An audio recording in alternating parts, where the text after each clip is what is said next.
Sultan Selangor keluarkan kenyataan, Agong keluarkan kenyataan. Dan tuan-tuan dan puan, Kedah sekarang baru. dan Sultan Kedah dan Sultan Pahang.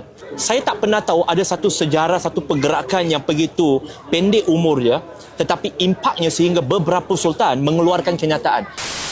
Bila ada orang Islam ataupun pergerakan Islam ni, dia disiasat, majoriti kita tak nampak majoriti orang Islam akan backup. Tak, kita tak nampak.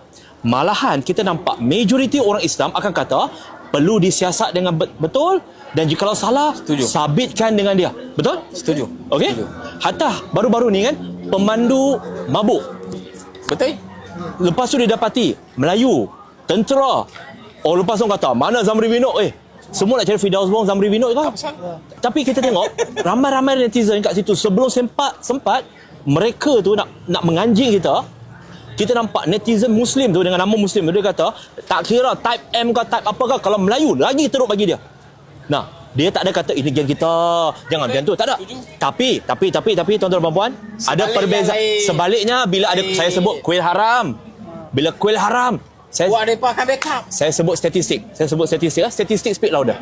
Papai Radu dia kata di Selangor ada 688 yang dikatakan beroperasi tanpa kebenaran. Kita kata haram lah. Okey? Hanayo pula dia kata di KL wilayah persekutuan ada 163. Total di KL dan Selangor saja 851. Tapi kita tengok berapa kerat mereka. Kita kata tak nafikan ada di kalangan sahabat-sahabat kita yang beragama Hindu dan yang belum Muslim ni, mereka kata mereka tak setuju dengan pembinaan benda-benda haram ni. Tapi kita tengok majoriti sikap mereka disalahkan kita. Bila Muslim ditangkap, Muslim salah. Bila Muslim nak mendaulatkan undang-undang, hangpa pergi protek penceroboh dan pelanggar undang-undang, kita juga salah. Muslim juga salah. Semua kita juga salah. Tak, sekejap. Saya nak tanya, logik apa hangpa pakai ni?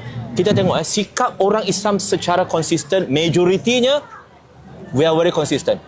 Betul-betul salah tetap yang salah. Itu saya memang setuju. Saya suka baca komen. Ya, tetapi kita lihat berbeza bila orang mabuk daripada geng lain dan sebagainya. Penceroboh, kuih haram, rumah anutan haram ni, kita nampak dah ada kat situ beratus tahun, beribu tahun. Baik kamu kata sebelum bumi diwujudkan.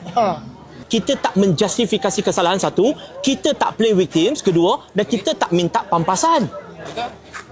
Tak ada. Bila kena kat depa, kamu tak bolehlah robohkan kuil tu sebab apa, kena ikut undang-undang. Masa hang pergi ceroboh tak ikut undang-undang, hang cerita apa? Ya tu masalah dia. Jadi macam ni lah. Bila pencuri, polis datang tangkap dia. Dia kata, kamu tak tangkap saya. Pasal apa? Kamu nak tangkap saya, kamu pergi dekat mahkamah, kena dapatkan perintah untuk tangkap saya. Kamu kena ikut proses. Masa hang masuk rumah orang mencuri, hang tak kira undang-undang. 31 Januari 2026, Gara bermesyuarat buat kali pertama. Perhimpunan Gara yang sepatutnya berlangsung di Sogo tidak berjaya. 7 hari bulan perhimpunan tak jadi. 9 hari bulan, Yang Amat Berhormat Perdana Menteri keluarkan perintah. Satu kenyataan tegas, rumah ibadat yang haram ni perlu diambil tindakan. Kemudian yang di Sultan Selangor keluarkan kenyataan, Agong keluarkan kenyataan. Dan tuan-tuan dan puan, Kedah sekarang baru. dan Sultan Kedah dan Sultan Pahang. Tuan-tuan dan puan, apa maksud dia? Saya tak pernah tahu ada satu sejarah, satu pergerakan yang begitu pendek umurnya, tetapi impaknya sehingga beberapa sultan mengeluarkan kenyataan. Tuan-tuan dan puan tahu tak? Di dalam Garah itu ada apa? Di dalam Garah itu kita ada orang PAS, ada orang UMNO, ada orang PKR, ada orang Amanah, ada orang daripada Bersatu, Bebas dan sebagainya. Bukan itu je. Kita ada orang Asy'ariyah, kita ada Maturidiyah, kita ada geng-geng Tabligh, kita ada geng-geng Sufi, kita ada geng-geng Pondok, kita ada geng-geng Salafi. Setuju?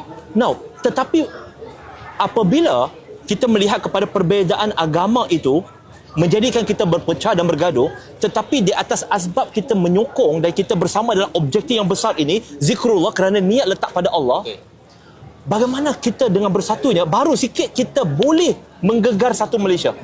Bayangkan kesinambungan itu diteruskan.